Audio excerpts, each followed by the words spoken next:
Welcome and thanks for joining us for this next panel session on the future of assessments, moderated by Matthew Scott, the principal of Middleton International School. Enjoy the session and ask questions via the live discussion box. Thank you, Shamala. Good afternoon, everybody. It's my pleasure to host our session today as we dive into the proverbial topic of assessment. I've got a wonderful panel lined up today and we're going to introduce them shortly, but I ask you, audience, to consider assessment for you personally. Obviously, it draws up a lot of emotive words, and I want you to think back when you were a child at school. What was it like to be assessed? Did you come out of the system feeling positive and enjoying assessment, or were you fearful and sweaty every time someone said the words assessment? Hopefully today we can unpack this and have a bit of a laugh and enjoy the topic of assessment, but also keeping in the back of our mind, this is something that we often do to learners. And just to be mindful that we've got many different stakeholders and perspectives when it comes to assessment. I've got a wonderful panel joining me today. We've got Ahmed Hussain, who's the CEO of Harrow International. We've got Catherine Garden, High School Curriculum and Assessment Lead, and Matthew Smith, Head of Student Progress. So I'm going to ask our panelists to introduce themselves in a second, starting with Ahmed, and also to share one positive experience, one moment of joy so far in 2022. So Ahmed, over to you. I'm going to start by saying thank you, Matt. You've just promoted me to CEO.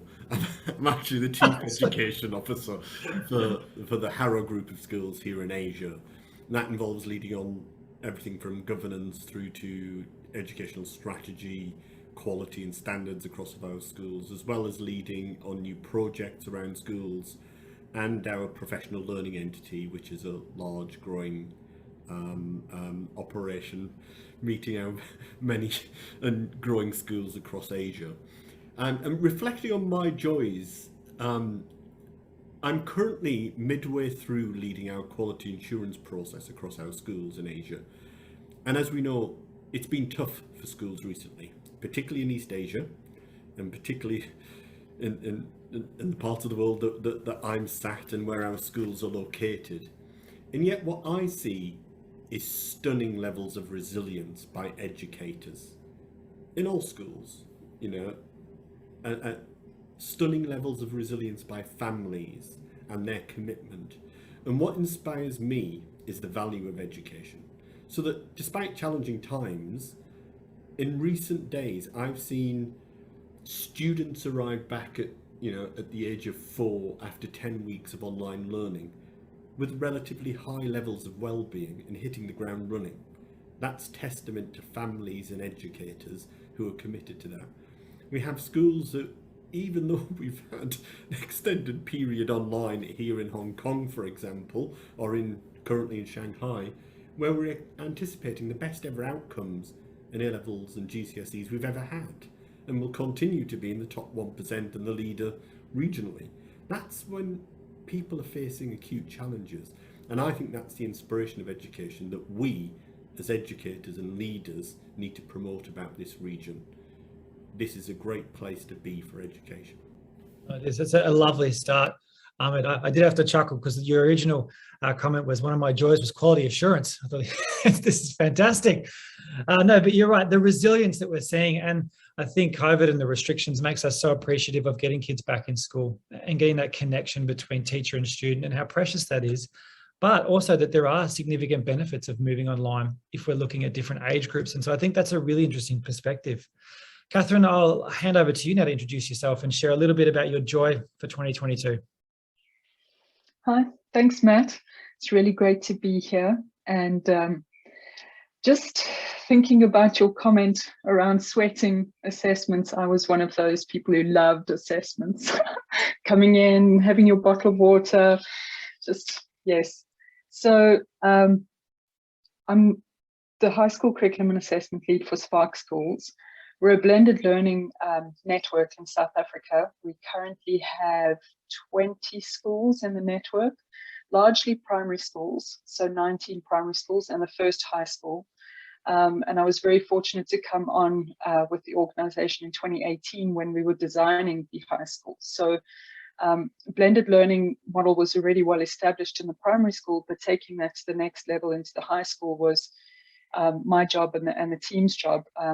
And we were very fortunate to go to Finland and Netherlands to just have a look at what those greats are doing in this space. And strangely, Finland and the Netherlands were actually quite behind when it came to blending learning in a really, in a really detailed kind of thorough way. So, I mean, they were using digital environments for supplementary work. And if I think about our model where we're actually using blended learning within the instructional timetable as part of the allocated instructional hours for a subject, I think definitely we've gone to the next level.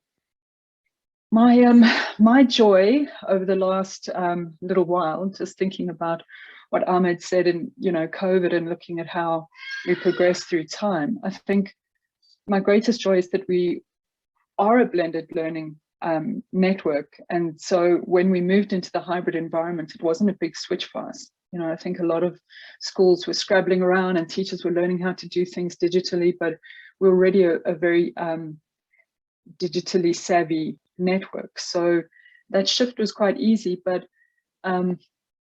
coming back and having the learners back in the environment, I think my greatest joy has been seeing them engage with projects. So we do integrated projects, which we call they're cross-curricular projects, but we call them XC, as in cross-curricular XC projects.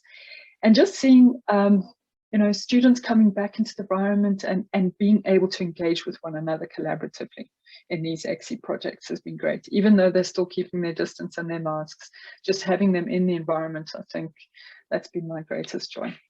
Yeah.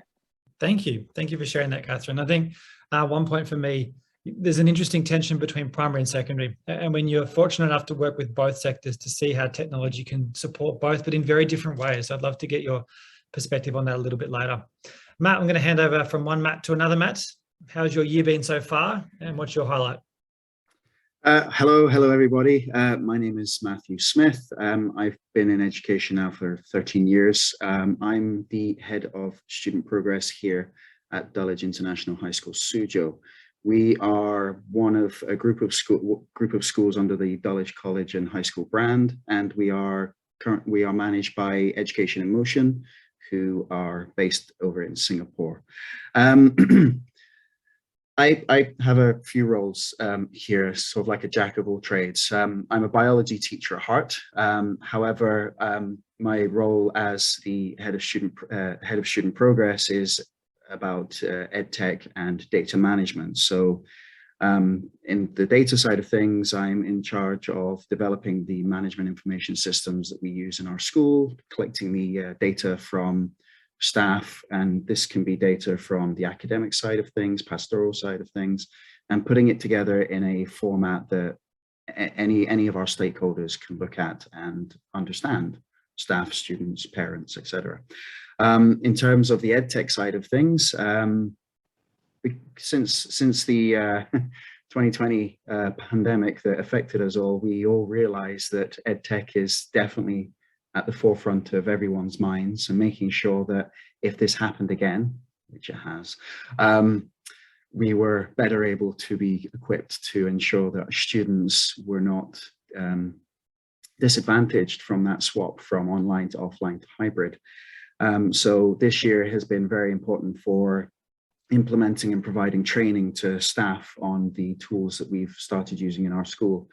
For me, I would say my biggest joy of this year hasn't come yet. It's early days, so I'm hoping that it will. Because I'm in a city that's next door to Shanghai called Suzhou, and what's happening in Shanghai is happening here. I've been in lockdown now since February, and so for me, the biggest joy will be able to go back out again and take my son hiking and kayaking, because going a bit stark raving mad staying at home most of the time. Thank you, Matt. No, I think that's a really important empathy point, just to consider how diverse education is at all times. And in 2022, that's still the case. I think you hit on an interesting point about training too, and the role of EdTech and assessment, that in some capacities, 5 or 10 years ago, we were training teachers on a lot of technology tools. Now it's kind of assumed because the rate of change is so quickly. So it's an interesting tension around how do we support staff with that rate of change. My highlight for this year has just been seeing the academic team reduce their vulnerability around sharing themselves online. And so from a parent's perspective, I'm seeing terrible but wonderful videos in the classroom from the class teacher doing debates and grade 3s sharing opposing sides, and terrible footage, but just joy, and a sense that it doesn't have to be polished and beautiful, but it just needs to be real. And I think that's been lovely for me to see a window into my daughter's classroom, for an example, without that worrying about everything having to be perfect. As a parent, that's been lovely. But we'll get our panel started now. And the first sort of segue into this is looking at the form and function of assessment. Before we talk about what is to come, we need to understand what is. If we cast our minds back, like I said earlier, assessment can be an emotive response for some people. The Latin phrase is to sit beside, and I love that idea that assessment is sitting beside a child. Another historical aspect of assessment was to collect taxes and to conduct an audit. And I feel like from our panel's perspective here, we've got both ends of the continuum. There's a place for auditing and assessment, and there's a place to sit beside. And we've got staff and schools in various fluctuations along that continuum. But in order to move forward, we need to understand where we are. Ahmed, I pose the question to you, what is the essential part of assessment now that we need to understand before we move on to look at what's to come? It's funny how you mention emotive aspects of assessment. The title of this session brought me great anxiety. The idea that we move forward with assessment. I hold very grave concerns about the current nature of assessment per se. So the concept of us moving on with assessment to something new must be based on us having a solid understanding of why, how and what of assessment currently. And I don't think that's the case. In fact, 20 years worth of research, writing and leading research in schools and school groups affirms that. I actually think we're declining in our understanding of assessment in developed education systems. I think the centrality of assessment in facilitating high quality learning and teaching is there. It's unquestioned. However, assessment is capricious. It's a capricious friend to us educators. You know, just when we think we have systems and processes and approaches that we trust, we learn they deliver low levels of reliability and validity. You know, we for example, there's an unending range of research and examples of purpose not fitting instrument, or assessment data not leading to value. And I think this is to do with low levels of understanding in the education sector, actually. And I think we need a major review to go back to basics and actually teach, learn, research what we mean by assessment. It can be defined very simply. You know, for many years I've simply described assessment as the process of gathering evidence on what students know and can do, which is what assessment is. And yet we as an education system rely on public examinations that some are very well, all are variable in their levels of reliability, and some have low levels of reliability. And there are students sitting exams now that have a shockingly low level of reliability, and yet they drive our education system. And those are assessments that people dedicate time to. Assessments that teachers create are even lower still, particularly when they are not implemented in a robust manner. You know, so we have an education system driven by wonky assessment. That drives the training and development and practice of teachers, that makes it even more wonky. And then we end up with crazy situations where highly effective research informed practices, like assessment for learning from the late 80s and 1990s, is not embedded in developed education systems. And that, I think, is a situation we need to tackle before we move forward with hubris on looking at what the future of assessment is. Unless we actually understand it now, we're going to go into a very dark place moving forward. No, I think that's really powerful. I was following along and hanging on your every word there, Ahmed, is as you described the purpose of it. And I think that as educators, it is something that it is easy to gloss over and say, yes, you need to make sure you've got, reliable assessment practices. And then when we do a deeper dive, we realize, okay, this isn't the case. And you do hit on the point that it almost references Dewey's idea that education isn't preparation for life. We're not pushing our kids through a system just to get them out the pointy end with a score. It's life itself.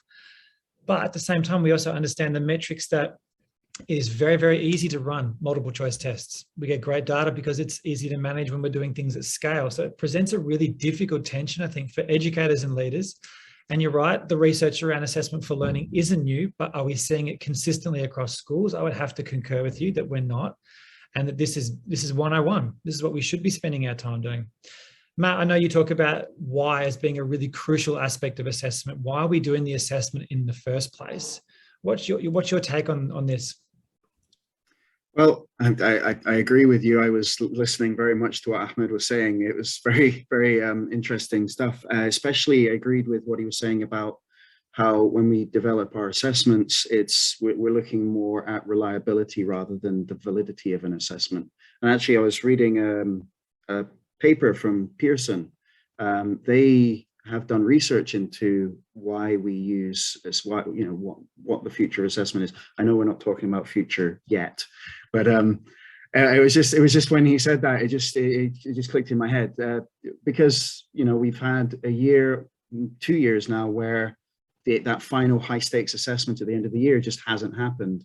And previously speaking, we have always had our hands tied to, no matter what we want to do in school, we always end up having that teach to the test idea, that we have this high stakes assessment at the end of the year in the May, June time, or November, October, depending on when you do it. And that we have to ensure that we are preparing the students adequately for that. And I'm hoping, my hope is that these examining bodies are looking into this with new eyes, with new vision, to come up with a better idea. I mean, the report that Pearson made was saying how, speaking to different stakeholders, including employers and universities, that portfolios of evidence is preferred over than that one-time multiple choice short answer skill-based exams that they do. But when I was originally thinking about this idea, this question, I was thinking about the why of why we assess. And only last week we had a professional training development session with evidence-based education, and one of the questions they posed to our teachers was, why do we assess? And the answers that they gave were really good. I mean, I wrote down some so that I'll share. So they were saying, the why behind why we assess is we want to identify what students know, what they don't know, and where they are in their skill development, that we can use that to drive and scaffold our learning and teaching process throughout the year. It's also meant to be there for students to be able to see where they are. It's not just for us. Like, the results of any assessment isn't just for us, it's for the students as well. And it's crucial in that feedback process, that framework between the parent, the student, the teacher, and even their peers, that feedback process and feed forward as well. But there were also the other things that we say. It reduces test anxiety. It gives us a grade to say, right, here's your grade, off you go to university. And also it helps the school develop their credibility amongst other schools and universities and parents to continue living. So that was the why of it. The other thing that I thought was quite interesting that I heard as well was the when. Like, when should we assess? Because I asked this question to a non-teacher the other day. Actually, I asked my wife, and I said, when should we assess? She goes, at the end of the year, right? I'm like, okay. This same question was asked of Dylan Williams, the guy who's been driving the assessment for learning, and his answer was, and I love this, it was no more than every 5 seconds. And what he was trying to get at there is that assessment isn't just a one-off occasion. It's not just something that happens at the end of the unit. It's something that is an ongoing process, that we are using it to maintain that dialogue between the teachers and the students throughout the year. Excellent. Thank you, Matt. I love your dinner conversation with your poor wife around assessment. But I love that it's stirring you up and thinking about what are we doing and is there a purpose for it? I totally agree. Catherine, what's your take on validity and that idea when we're doing assessments? Is there any point to them if they're not valid? So it's just very interesting that Ahmed brought that up as well, and that, you know, you spoke, Matt, about assessment being the collecting of taxes. And I just find that really funny and actually quite true, because at present, I do think we actually use assessment to gather data to, I mean, it is informing progress, but often it's not informing our understanding of, you know, where students are. We're just using that data to evaluate whether our school is performing well, and do we, you know, how far along are we? How do we compare to standards? You know, how can we use this as an advertising tool for our school? And I think that's really not how it should be, obviously. But I read an interesting article recently. It's called "How to Think About Assessment" by Dylan William. And it really just blew my mind, because he speaks about inferences rather than, you know, yes, there's validity. Does the test match its purpose? Does it, you know, does it measure what it's supposed to measure? But actually, it's not just about measuring. It's actually about the inferences we draw from the data we gather. And I mean, those inferences, obviously, you know, you talk about assessment for learning. Some of those inferences could be the next steps. Where is the learner at the moment, and where do they need to be going? It could also be about status. I mean, you know, if you're going to collect data, you need to know, does this student know 50% of what they need to know, 60% of what they need to know? So there is that part where there is that need to know, and the high stakes tests do play a role in, you know, in young people's lives, because unfortunately the system is set up where that's a gatekeeper to their next level coming out of school. And as much as we don't want it to be about that, and when we talk about the future of assessment, we would hope that assessments change, so that they, you know, that access and that importance of access is just evaluated differently. But the other interesting thing about this article is he talks about underrepresentation. And that's actually within the content of the assessment. So obviously, you might be doing a lot of teaching. There might even be, hopefully, a lot of learning going on at the same time. But quite often when you come to the assessment part of it, you may only be assessing, you know, 10% of what you've actually been doing.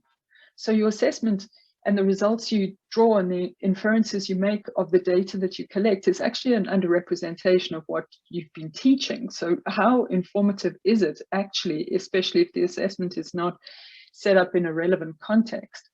And that's the other thing that the article speaks about. It speaks about construct irrelevant variance. So when you look at variance, actually what you'd want to be looking at is variance in terms of the learner's grasp of what has been taught, or variance in terms of where learners are in relation to you know, the score itself. But one of the considerations that is quite often not made is the factors that are unseen. So when you think about a mathematics test, variances occur because there's a different level of reading skill. So you'd hope that the assessment itself would actually assess only what it's supposed to assess, which is mathematical ability. But these irrelevant variances come into play when it comes to, you know, making appropriate assessment of a student's ability. And I think about that in the digital context and the future of learning. And I mean, there are so many irrelevant factors that will come into play. If you think about a hybrid environment, Wi-Fi access becomes an issue. What's the quality of your device? What's the extent of your access? Because that's going to affect your ability to perform well. And I mean, even, you know, particularly in contexts like mine in South Africa, where there's a huge difference in, you know, wealth and access, and the effect that has on social and emotional aspects of the learner also affects how they perform in an assessment. So I just thought it was a really interesting article, and thinking about it in how we move away from this tax collecting model, which informs school achievement, which doesn't say anything about the young people that are in our care. I think it's, yeah, we need to reframe how we think about assessment, definitely. No, thank you, Catherine. There's a couple of beautiful phrases there. And I like at the end, you're talking about young people. These are human beings in our care. And sometimes we step back and we look at big data, and you're right. Sometimes what scares me most is the inability to read data accurately, and sometimes jumping to conclusions without knowing the child or the context. Similar to you, I've probably experienced when we're looking at assessing conceptual understanding, and the only way of doing that was through a handwritten task, realizing that so many of the kids were able to articulate their understanding, but not write it down, yet the assessment tool was pen and paper. And even having those simple, small conversations. But also a little bit scary from you, that the concept of assessment for advertising. I don't think schools want to hear that, but I do think it's out there, and I do think it's happening. And a lot of our policies and programs and the fiscal aspect of running international schooling is that you're right, that happens, and it's scary, but hopefully Dylan Willem doesn't give us advice on how we do assessment for advertising. But I do agree that it is something that is very, very up in part of what we have to do, is present that data. As we move on, I think we can all agree that it's really important for leaders not to panic now, because assessment is complex. But the most important thing that I think we're all getting here is that it's important to have those dialogues at a school level. We shouldn't be rushing into just doing assessments for the sake of it, that we should be having dissonance and dialogue around what we're doing, and are we measuring our student growth effectively. And we're looking at research from Dylan, from Hattie, from Shirley Clark to make sure that the learning goals and the intention is really clear. No one wants to be sitting in assessment when they don't get feedback or they don't know the purpose of it. And I think that when you have your child come home from school and say, I did an assessment today, and they never get any feedback, you're kind of like, well, what was the point for them? And it wasn't communicated. So Ahmed, how do we shift that thinking and look at transparency, look at clarity in assessment for children, for staff, and for school systems? So I think you're on mute still. There we go. Really good question, Matt, and some fascinating discussion here. Assessment and high stakes assessment is essential. Education is accountable to society, and we have to accept it. And we should embrace it, actually. We as educators are accountable for the children in our classroom. We create the conditions that allow those children to learn and develop. So accountability shouldn't be something we are worried about. I think in terms of moving forward, I think we have to be very clear about what assessment is and what the challenges are in it. Every time we assess, there are errors, and yet we see data reified to within an inch of its life. And so I think we approach by establishing very clear principles that need to be there for an assessment to be sensible and trustworthy. And we've used 4 words for a long time at Durham University when we've spoken about assessment. The first is around purpose. Are we absolutely clear about what we are trying to assess, what it looks like, and what that means for the nature of the assessment itself? We talk about validity. Does the assessment actually measure what you think it measures?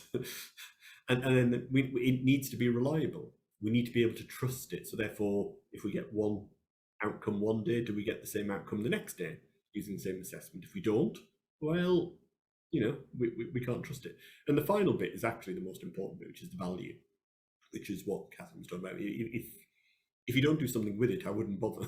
Actually, I'd take the children out for a walk. Now, those words at once feel familiar, but actually are often very intangible for many, because we don't unpick what that means. We don't unpick and give time to what that involves in that ongoing assessment process we do. As Matt pointed out, every 5 seconds we're doing this. It's not inherent in who we are. And I think it's because education systems have changed. Many years ago, and I've been around a long time, this was the key feature of how we were trained as teachers. And yet, education systems and that high levels of accountability have drifted towards having a measured, reliable measure of the product of education.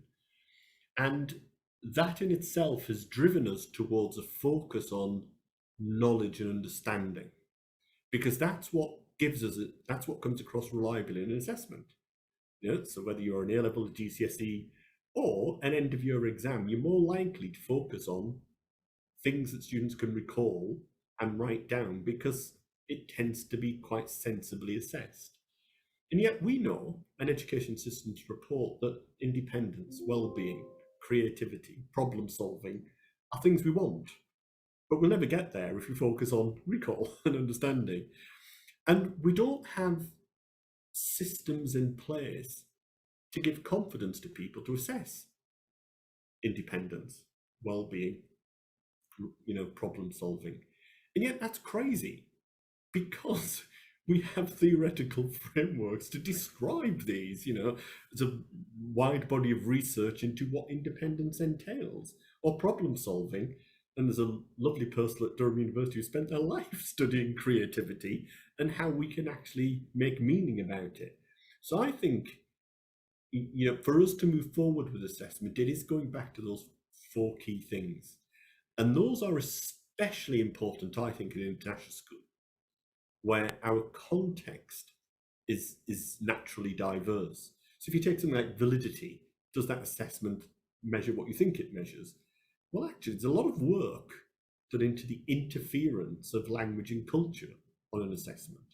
So just that question, that task, that problem-solving activity, that group work activity you set up, could be it could be damaged by the context of the words you've used, and so something as simple as that. Those are especially problematic, I think, in international schools. When we think about reliability, is a problem, actually, and how do we achieve reliability? Well, actually, it's about giving people very simple tasks. You know, going back to something Matt said is very, very powerful, and that's why I'm optimistic, actually, is we've gone through a period where public exams have kind of been waylaid, and yet students have been given qualifications, and they've been given qualifications using a wide range of assessment approaches that naturally increases reliability. So giving students a written task, then having a chat with them 2 days later about the outcome, and then giving them a slightly different task just to test whether they really get it. If all 3 give you a tick, the reliability's there. If 1 does and 2 don't, well, you need to have a careful think about it. But we don't do that in assessments. And this idea of value is fundamental. What do we do with it? And this, the word inference, what does this tell us about the individual, about the class, about me as a teacher, is fundamental. So I think that is, for me, I think we need to strip back assessment to its core basics, make sure we understand it well, and we make it a key part of our everyday practice. And that's up to people like myself, people like you, Matt, head of a school, to really value and promote this. And I don't think this detracts from public examination outcomes or the things that we know schools do like to publicise, actually. You know, I actually think it helps, but more importantly, it gives us a really good idea of where our children are, and we can use it to help those children, you know, make decisions that allow them to take ownership of their own learning. Thank you, Ahmed. I think those principles are really foundational. And so I hope audience members, you managed to pen them down. But that idea of clear principles and common understanding for assessment, I think, is really, really powerful, and something that as leaders, we can convolute the whole thing as much as we want. But we're talking about agreeing on some consistent core principles. And I think my takeaway there was, if there's no value, take them outside for a walk. And, you know, I love that, the idea that if we're going to put kids through something that doesn't actually measure their growth, isn't valid, you know, in the long run, they're probably better going for a walk. And I think that as leaders, sometimes we're afraid to say things like that. So I love that you're echoing that sentiment that this needs to be something that we're careful about, otherwise we're wasting everybody's time. To change a little bit, Catherine, I know something like the ISTE standards is a really tangible work towards goal for a lot of schools, and at times they can be used as jargon and they can be put up on posters around schools. What's your take on even using something like the ISTE standards as a starting point for some assessments? So yes, just listening to the conversation here and thinking about those high stakes tests at the end of schooling and that being part of the system that's really difficult to change. I think what we assess makes the difference. And yes, those high stakes tests could exist and continue to exist in the future. But what we actually assess in those tests would be where we make the changes. And the ISTE standards, what I really like about them is actually what you were talking about, Ahmed, where how do you collect the things that we're all trying to promote, you know, innovative thinking and, some of the standards talk about empowered learning or an empowered learner or a digital citizen. And the standards themselves are actually really quite well constructed. So if we think of some of the standards and objectives that we teach, where, you know, you're talking about critical perspectives in, say, a literature course, we are teaching sometimes very intangible and difficult things to assess. It's not easy to assess whether a student can give a critical perspective of a literature text. That's not easy to assess. So why is it not possible for us to assess whether they are digital citizens? I mean, those standards really, they break it down. One of the standards I looked at this morning was knowledge constructor. You think about as you go deeper and deeper into your own or into study at university, knowledge construction when it comes to your honors, your masters, your PhD, that's absolutely essential to construct knowledge. And if they're assessing it at that level, can we not assess it at school level? And you break down that particular standard, and it talks about curating information. It talks about evaluating the credibility and accuracy of different media texts, and we can definitely assess that. So I think it's an excuse on the system's part of not taking the time, as you say, Ahmed, taking the time, really taking the time to look at what we're assessing, how we're assessing it, you know, putting that the tool through the rigor it needs to go through in order to assess differently. So I don't think we need to give it up. I know that there is a lot of opinion that we should give up high stakes testing. I just think what goes into it is where the future is at. Thanks, Catherine. And I think that that idea that this isn't an excuse anymore, and to sort of bring together yours and Ahmed's perspectives that this is not new. We've got frameworks for social emotional learning, for self-regulation, for problem solving, for knowledge constructor. And if you talk to educators, they know it's increasingly important, but then if you ask them, where is it evident in your planning and assessment practices, it suddenly disappears. So you're right, at some point we need to stop talking about it and say, well, you know what, this is what all the research is saying our learners need, not only now, but in the future. Let's change our priorities a little bit.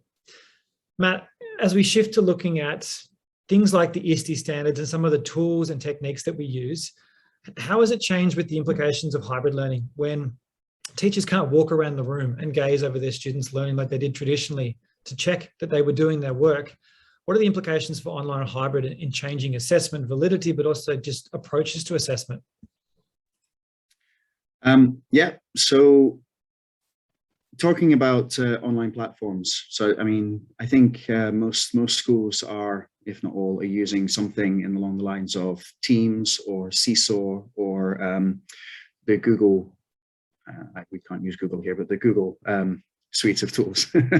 But these things, these online platforms, they're not brand new. These are things that we as schools have been trying to introduce for quite a few years. And the problem that we faced in the past was that we would end up having a wide variety of ability in our staff to use it, where you'd have your early adopters coming in, going feet first into using it and being able to, they could train the EdTech leads, to be honest, and all the way over to teachers who would be a little bit more wary, a little bit more cautious in the transference of using more of an online or digital context. However, the pandemic that came about kind of was a great leveler for all of us. It basically forced everybody to become at the same level when it comes to using digital platforms for education. So the other thing that we had to consider, like at the beginning of the year, we started online and then we went back online again, but we also had students that were stuck in hometowns. So like there were different areas of outbreaks occurring. So some students had to work at home. And this meant that teachers had to change their teaching habits in the classroom to be more of a hybrid thing, where they're not only teaching the students in the classroom, but they're teaching them at home as well. And that you'd have to think about it being more of an asynchronous style of teaching, so that the students who were at home had an opportunity to get hold of the knowledge and the understanding and not get disadvantaged from being at home. So for us at school, for here at Dulwich, we've been incorporating the use of the Office 365 suite of tools. So Teams has been a great educational platform for us. And the other things that Microsoft have been developing, like they've spent quite a lot of time and effort these last couple of years changing what's quite a ubiquitous platform to something that's education focused. So in terms of the role of technology for things like assessment, it's been quite interesting. So for staff, it's using the tools available to us. It's been given us ability to build and set low stake assessments fairly regularly throughout the year.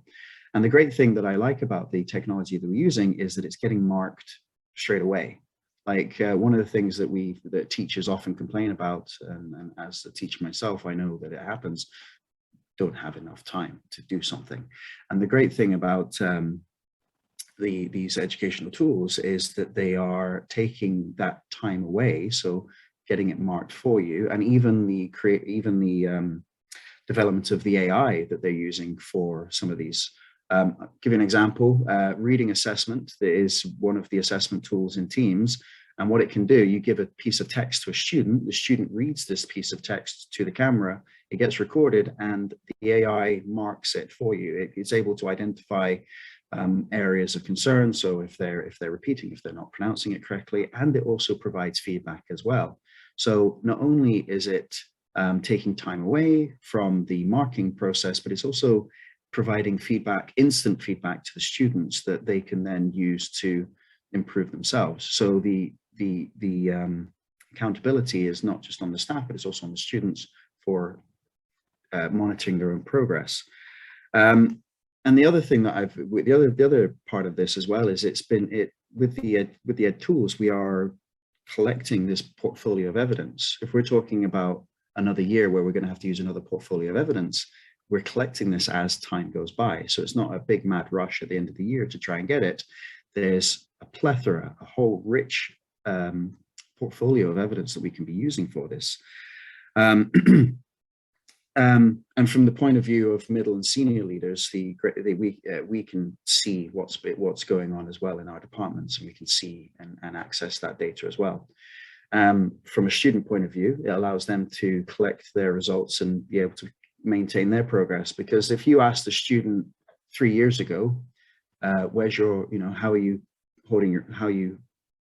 storing your grades, they would probably pull out this ratty pile of paper that they've been having at the bottom of their bag for the last few months. So it's helped both students and staff for that.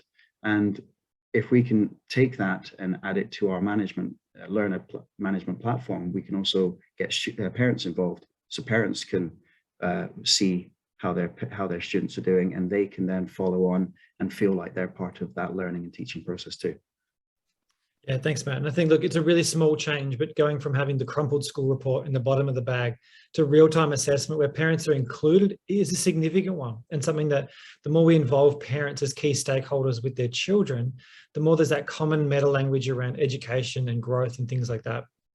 So Catherine, what is your perspective on that digital assessment, and even whether it's from teachers or children? Where to next, do you think? I think digital assessment is really tricky. You know, I like the fact that Matthew sort of brought out the fact that you can have things self-marked, and the capacity and the technology for that is improving, especially around qualitative assessment. I mean, you know, self-marking things, it's quite easy to set up a, you know, multiple choice, or even some, you know, more extensive, longer written answers where you construct and you take the time to put in multiple versions of the answer into, you know, the way you constructed digital assessment. But I do think when it comes to assessing those things that we should be assessing, like, you know, a digital citizen, a collaborative learner, you know, an innovative builder, these kinds of things that you see in the ISTE standards, I think there are limitations.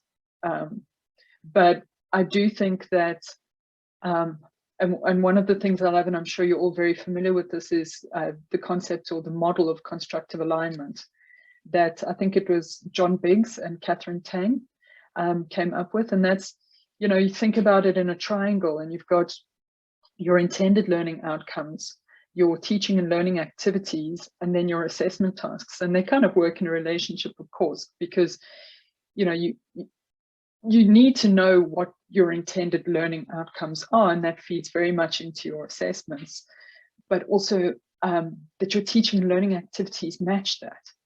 So if we're learning in a digital and a hybrid environment, and actually what learners are doing is consuming knowledge from a screen or consuming knowledge from a data source or a media text, the act of what they are doing is actually consuming knowledge.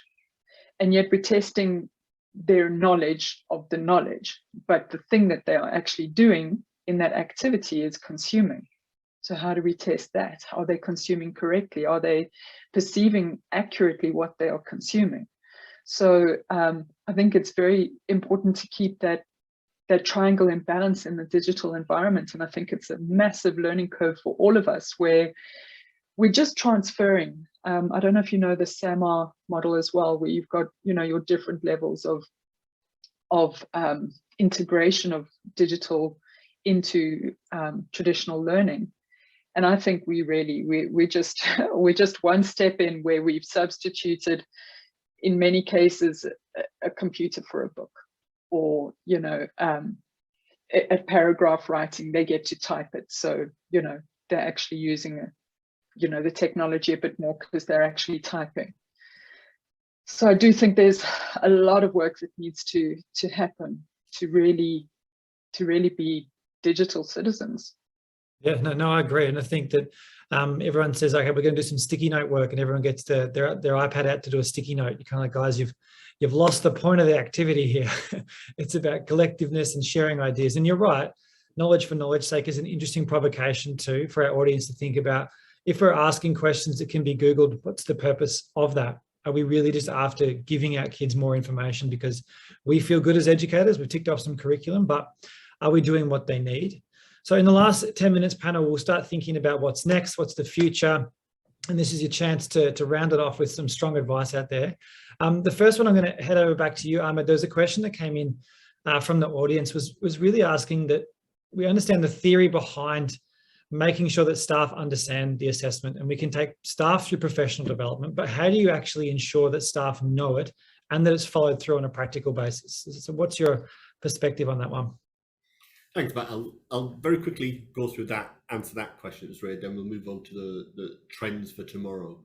When we're trying to improve assessment in a school, I tend to look at three key things. One is around culture. And that culture has got to value authentic, valid, reliable assessment. And that means accepting the errors in assessment, making a point of not accepting reification of data, and looking and valuing effective use of data. That means we need systems that support that. So then we need systems that allow teachers to actually undertake and present their findings from authentic assessment. So we don't accept what's presented by teachers from what I would think are substandard approaches. You expect teachers to do it through the systems you have. You have conversations about how have you gathered this evidence on students' learning. You value the process and the validity in it equally, and then you train. It's about professional learning. It's about sharing practice. It's about talking about it. So for me, it's about culture. It's about systems that don't allow us to drift into bad habits, and it's about talking about it, demonstrating it, modeling, seeing it in practice, and celebrating when it's effective. Those are the things, and you have to do it consistently. And that's why culture is important. It can't be, assessment isn't something you put on a strategic plan for term one. It's an ongoing challenge where you need a culture, a set of systems. I feel like, Ahmed, you've lived through the term one assessment planner before. That was a personal one there. You're right, we do that. We say assessments in term one, then we let it go. We'll do maths in term two. And we just plonk it in the planner and tick the box. And it's, I mean, that in itself, I'm putting an inspector hat on here, that would tell you a great deal about the leadership in the school, because assessment is simply a function of curriculum, and it's also a function of pedagogical approach. So it's all intertwined there.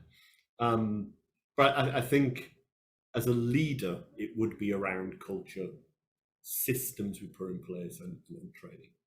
Moving on to the final point about the future of assessment. Sorry, I started off really gloomy, but I'm going to end upbeat actually, and I'm going to end upbeat with technology, because I've spoken many times about actually the hubris of technology in education, and particularly around assessment. It was Matthew who, rightly pointed out that we've been through a period of no public exams, and yet students have been awarded qualifications. So this post-COVID situation provides a great opportunity for us, actually. Policymakers, regulators, education systems will now be accepting that education needs to change. The purpose of it is different. So we are more likely to get change now in education. And with that change, it will be reflected in curriculum. It'll be reflected in how we train and develop people in education. It'll be implemented in what we assess and how we assess it. And I think the answer to this is around what we assess and what we value. There's an opportunity to move away from a knowledge, content, understanding based model to something that looks at things that we actually authentically now know are fundamental. The problem solving, student well-being, independence. These things we know are more likely indicators of success of an individual. And as we've said before, there is a framework to understand and assess these. And that's where technology kicks in, because we can train people to assess these.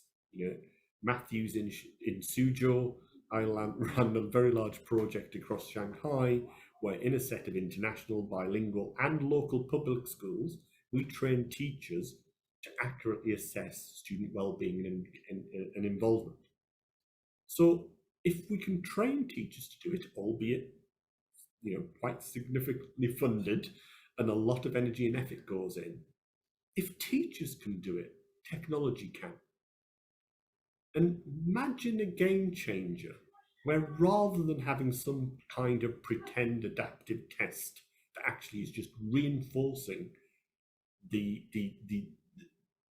weaknesses in current assessment, we actually have technology at the heart of learning that's giving an instant measure to a teacher about student well-being right now in this class, and it beeps because a child suddenly demonstrates low level of involvement.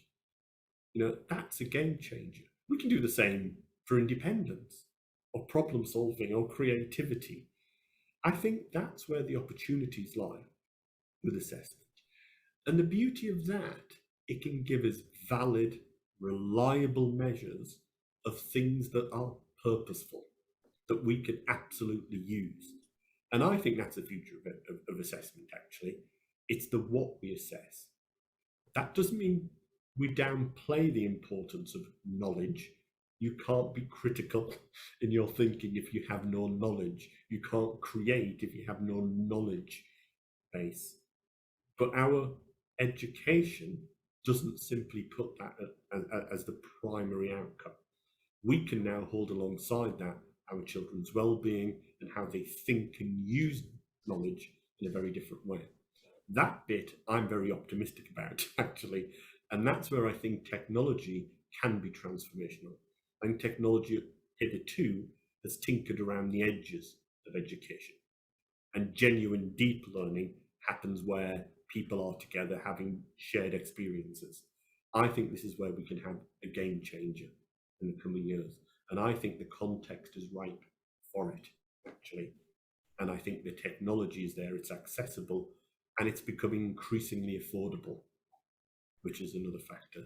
So it is. And I appreciate the optimism coming at the end of our talk here to celebrate the opportunities in front of us. There are many great opportunities for educators to look at embedding this. And you're right, even accurately measuring well-being, it could be a game changer in itself when we're talking about engagement, like massive implications there. Matt, your final words from your perspective. What's next, do you think? Is it data mining? Is it teachers just sitting behind a computer? Where are we headed? Hey, sorry, I couldn't find my mute button there. So I think everything that Ahmed was saying, I agree with, that the days of us as a teacher being chalk and talk are far behind us. We've got every single person on the planet effectively has access to the collective knowledge of humanity in their pockets these days. So when it comes to educate us as teachers, we shouldn't be concentrating on teaching the knowledge, but rather looking at the teaching of the skills behind accessing and using this knowledge effectively. So where you're saying about assessing things, assessing skill bases such as well-being and independent thinking, I completely agree with this. So when it comes to what do we do with all this data at the end of the day? We're collecting, every assessment we gives us a point in a student's journey. And how do we go about using this? We should be, for where I'm at, we collect evidence of their assessment grades, but we also use their well-being grades, and this allows us to see where a student is collectively and give us an opportunity to identify students who need that extra support there. We are going, for me, the future is we are going to be a hybrid style of teaching. We are going to be having our classes in a digital context so that students can access this no matter where they are in the world, whether they're at home, whether they're at school, or whether it's a hybrid thing that is asynchronous, that they can take charge of their own learning and follow it at a pace that they're happy to be with, as long as they reach that end point that we are expecting them to be at. So an example of a piece of data that we use in our school is the Chem data that comes from Cambridge.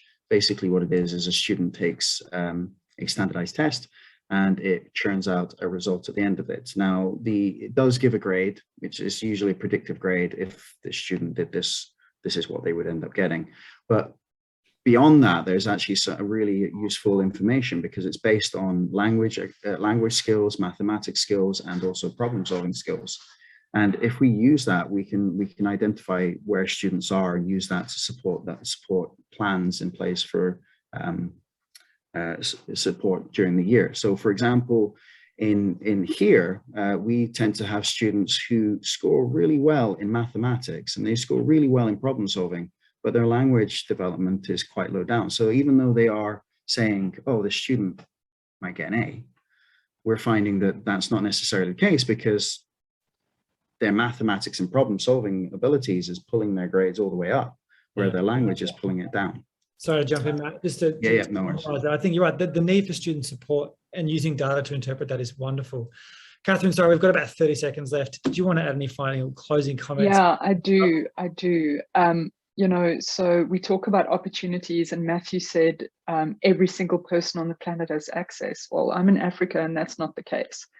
I think we are really at risk. Yes, the future of assessment is in technology. I agree with you, but access is going to be a huge differentiator. And I think, unfortunately, it's going to be the leveling ground where those who access can and succeed and go that much further, but those who can't and don't have the infrastructure or the money to actually even enter that world, I think the divide is just going to massively increase. So somehow we need to accommodate for that. Yeah, look, and I think that's a really sobering point to finish on. That you're right, we need to take into account local context and the culture that we're working in before we look at making systems changes. Thank you guys so much for sharing your perspectives. Audience, I hope that you managed to steal some wonderful wisdom from our panel. I'm going to hand back over to Shamala now as we head on to our next session. Thank you all. Thanks so much. Bye-bye. I wish we had more time to continue this discussion. Thank you, Ahmad, Catherine, Matthew Scott, Matthew Smith, for this great discussion and for sharing your valuable insights. I'm sure attendees have enjoyed and learned a lot from this session. Stay tuned for the next session, which will happen in a bit. See you soon. Bye.